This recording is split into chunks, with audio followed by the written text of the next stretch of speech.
കഴിഞ്ഞ വീഡിയോയിൽ നമ്മളൊരു സർഫസ് പ്രൊഫൈൽ ക്രിയേറ്റ് ചെയ്യാൻ പഠിച്ചു. അപ്പോൾ ഈ വീഡിയോയിൽ നമ്മൾ ഒരു ഡിസൈൻ പ്രൊഫൈൽ എങ്ങനെ ക്രിയേറ്റ് ചെയ്യാൻ നോക്കാം. അപ്പോൾ ഡിസൈൻ പ്രൊഫൈൽ ക്രിയേറ്റ് ചെയ്യാനായിട്ട് ഇപ്പോൾ ഇവിടെ നോക്കിയാൽ അറിയാം നമ്മുടെ ആ ഒരു സർഫസ് പ്രൊഫൈൽ ഏകദേശം ഇതിൻ്റെ ഒരു ടോപ്പിലായിട്ടാണ് വന്നേക്കുന്നത്. അപ്പം നമുക്ക് കുറച്ചുകൂടെ സ്ഥലമുണ്ടെങ്കിൽ നമ്മുടെ ഡിസൈൻ പ്രൊഫൈൽ ക്രിയേറ്റ് ചെയ്യാൻ കുറച്ചുകൂടെ എളുപ്പമായി. അപ്പോൾ അതിന് വേണ്ടിയിട്ട് ഇവിടെ താഴെ നോക്കാം. ഇവിടുത്തെ എലിവേഷൻ എന്ന് പറയുന്നത് 2008 എന്നാണ്. അപ്പോൾ ഇവിടെ വരികയാണെന്നുണ്ടെങ്കിൽ ഏകദേശം 2010 ആണ്. അപ്പം നമുക്ക് ഈ ഒരു എലിവേഷൻ ചേഞ്ച് ചെയ്യേണ്ട ആവശ്യമില്ല. നമുക്ക് ഈ മുകൾ ഭാഗത്തുനിന്ന് കുറച്ച് കൂട്ടി കൊടുക്കാം. ഏകദേശം ഒരു 2 മീറ്റർ അല്ലെങ്കിൽ ഒരു 3 മീറ്റർ നമുക്ക് മുകളിലോട്ട് എക്സ്റ്റെൻഡ് ചെയ്ത് കൊടുക്കാം. അപ്പോൾ ഇതിവിടെ സെലക്ട് ചെയ്യുക. ഈ പ്രൊഫൈൽ വ്യൂ പ്രോപ്പർട്ടീസിൽ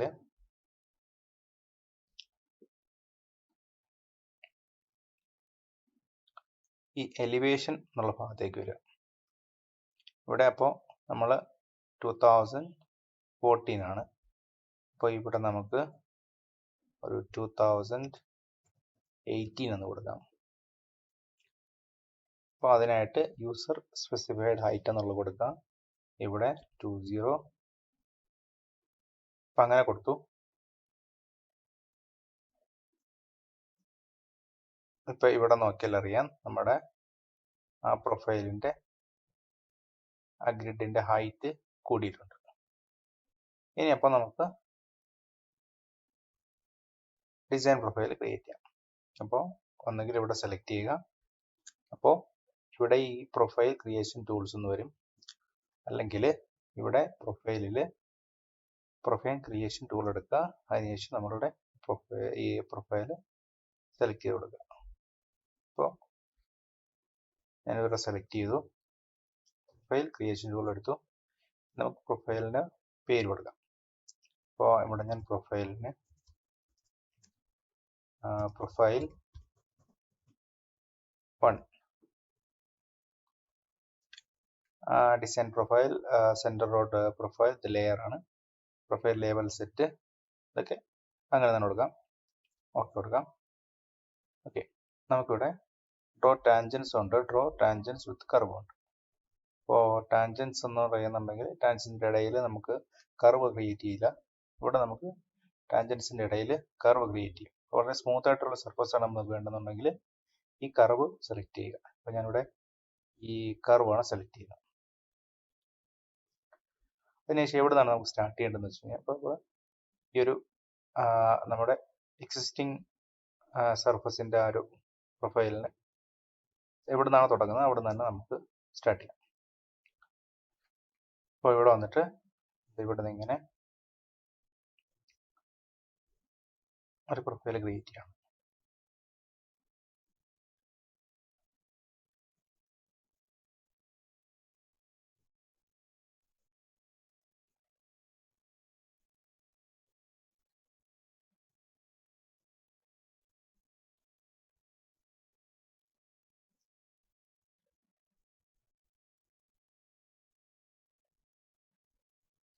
ഇവിടെ വരെ അപ്പോൾ എൻ്റർ കൊടുക്കാം. അപ്പോൾ നിങ്ങൾക്ക് ഇവിടെ കാണാൻ പറ്റും. അപ്പോൾ നമ്മൾ പ്രൊഫൈല് ക്രിയേറ്റ് ചെയ്തു. ഇനി അടുത്തതായിട്ട് ഈ നമ്മൾ ക്രിയേറ്റ് ചെയ്ത ഡിസൈൻ പ്രൊഫൈൽ എന്തൊക്കെയാണെന്ന് നോക്കാം. ഇത് ഗ്രേഡ് ബ്രേക്ക്. ഇപ്പോൾ നമ്മളുടെ ആ ഒരു പ്രൊഫൈൽ വരയ്ക്കുന്ന സമയത്ത് പെട്ടെന്നുള്ള ഒരു റൈസ് ഓഫ് ആളൊക്കെ ഉണ്ടാകുന്നുണ്ടെങ്കിൽ അവിടെ ഗ്രേഡ് ബ്രേക്ക് ഇവിടെ കാണിക്കും. അപ്പോൾ ആ ഗ്രേഡ് ബ്രേക്ക് സ്റ്റാർട്ട് ചെയ്ത സ്റ്റേഷനാണിത്. അവിടുത്തെ എലിവേഷൻ. അത് കഴിഞ്ഞ് ഇങ്ങോട്ട് വരികയെന്നുണ്ടെങ്കിൽ ഇത് നമ്മുടെ സ്ലോപ്പാണ്, പെർസെൻറ്റേജ് ഓഫ് സ്ലോപ്പ്. അപ്പോൾ -0.56 ആണ് ഇവിടുത്തെ സ്ലോപ്പ്. അതായത് ഈ പോയിന്റ് മുതൽ അടുത്തൊരു പോയിന്റ് വരെ.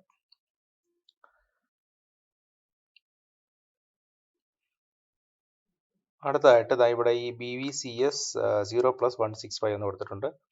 അതായത് beginning of vertical curve station ആണിത്. അപ്പോൾ ഈ BVCS എന്ന് പറഞ്ഞ് കൊടുത്തിട്ടുണ്ട്, അതായത് beginning of vertical curve station. അതായത് നമുക്കിവിടെ ഒരു കർവ് കാണാൻ പറ്റും. ഇതിങ്ങനെ ഒരു നമ്മൾ വരച്ച ഡിസൈനിൽ ഇങ്ങനെ ഒരു കർവ് ഉണ്ട്. അപ്പോൾ അതാണ് ഇവിടെ സ്റ്റാർട്ട് ചെയ്ത പോയിന്റ്, ഇത് എൻഡ് ചെയ്ത പോയിന്റ്. അപ്പോൾ അവിടുത്തെ ആ എലിവേഷനാണിത്, ഇത് ഈ എൻഡിലെ എലിവേഷൻ. അതിനുശേഷം ഈ ലോസ്റ്റ് പോയിന്റ് സ്റ്റേഷൻ, അതായത് ഇവിടെയുള്ള ആ ഒരു ലോസ്റ്റ് ആയിട്ടുള്ള പോയിന്റിലെ സ്റ്റേഷനാണിത്. അതായത് ഏകദേശം ഈ ഒരു ഭാഗത്തായിട്ട് വരും. അപ്പോൾ അത് ഈ സ്റ്റേഷനിലാണ് ആ ലോസ്റ്റ് പോയിന്റ് വന്നേക്കുന്നത്, അവിടുത്തെ എലിവേഷൻ ആണിത്. PVS സ്റ്റേഷൻ എന്ന് പറഞ്ഞു കഴിഞ്ഞാൽ പോയിന്റ് ഓഫ് വെർട്ടിക്കൽ ഇന്റർസെക്ഷൻ. അപ്പോൾ ആ വെർട്ടിക്കൽ ഇന്റർസെക്ഷൻ വന്നേക്കുന്ന ആ ഒരു സ്റ്റേഷനാണിത്, അവിടുത്തെ എലിവേഷൻ ആണിത്. അതിനുശേഷം ഇങ്ങോട്ട് വരികയാണെന്നുണ്ടെങ്കിൽ ഇവിടെ LVC എന്ന് എഴുതിയിട്ടുണ്ട്, അതായത് ലെങ്ത് ഓഫ് വെർട്ടിക്കൽ കർവ്. അതായത് ഇവിടെ മുതൽ ഇവിടം വരെയുള്ള കർവിൻ്റെ ലെങ്ത് ആണ് കാണിച്ചിരിക്കുന്നത്. അപ്പോൾ ഇതെല്ലാം സെയിം തന്നെയാണ്. അങ്ങോട്ട് നമ്മളിത് ഏത് അലൈൻമെൻറ്റിൽ നിന്നാണ് ഈ പ്രൊഫൈൽ ക്രിയേറ്റ് ചെയ്തത്, അപ്പോൾ ആ അലൈൻമെൻറ്റ് 1 എന്നുള്ളതാണ് ഇവിടെ കാണിക്കുന്നത്.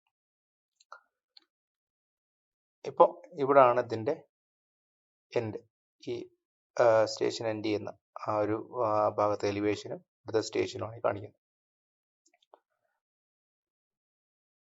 അപ്പോൾ നമുക്കിത് ഇവിടെ നോക്കിയാൽ ഇവിടെ നമുക്ക് ഈ ബാൻഡിൽ ഇപ്പോൾ ഈ ഒരു ഭാഗത്ത് നമുക്ക് നമ്മളുടെ ആ ഒരു സർഫസിൻ്റെ എലിവേഷനും നമ്മുടെ ഡിസൈൻ പ്രൊഫൈലിൻ്റെ എലിവേഷനും കൊടുക്കാൻ പറ്റും. അപ്പോൾ അതെങ്ങനെ നോക്കാം.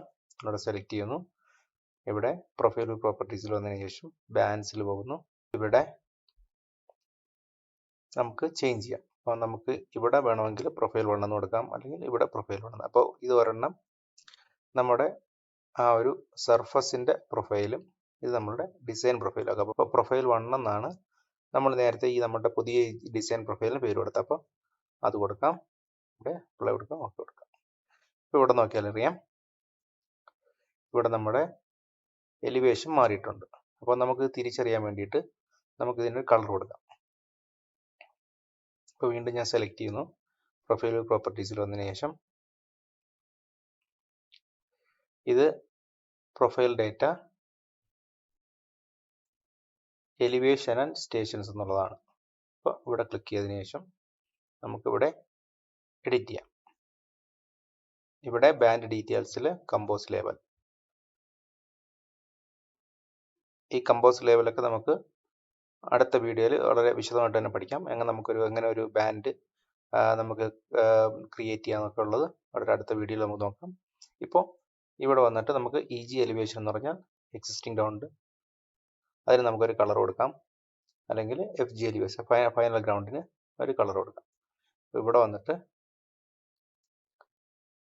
കളർ ബൈ ലെയർ എന്നാണ് കിടക്കുന്നത്.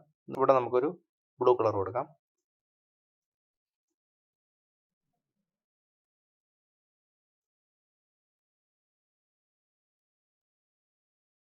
ഇത് നമ്മളുടെ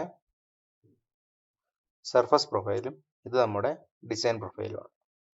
അപ്പോൾ ഇങ്ങനെ നമുക്ക് ഇത് അറിയാൻ പറ്റും. നമുക്ക് ഇതൊക്കെ മോഡിഫൈ ചെയ്ത് നമുക്ക് അല്ലെങ്കിൽ പുതിയതായിട്ടൊരു ബാൻഡ് സെറ്റ് എങ്ങനെ ഉണ്ടാക്കാം എന്നുള്ളത് അടുത്തൊരു വീഡിയോയിൽ ചെയ്യാം.